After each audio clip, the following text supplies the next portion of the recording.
Leo nilikuwa najiuliza swali kama ambalo watu wengi wao wanajiuliza.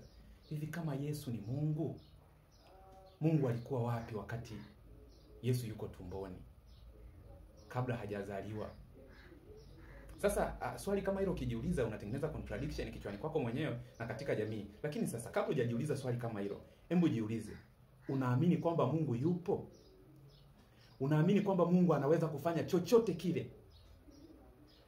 Kama unaamini hivyo vitu viwili, kwamba Mungu yupo na anaweza kufanya chochote kile, Mungu huyo unayemwamini anaweza kuwepo Tanzania, akawepo Marekani, akawepo China. Mungu huyo huyo anashindwaje kuwepo tumboni alafu akawepo tena na huko mbinguni? Lakini pia kama unaamini kwamba Mungu anaweza kufanya chochote, huyo Mungu unayemwamini yupo na anaweza kufanya chochote, kwani huyo Mungu kuwa Yesu sio kitu chochote?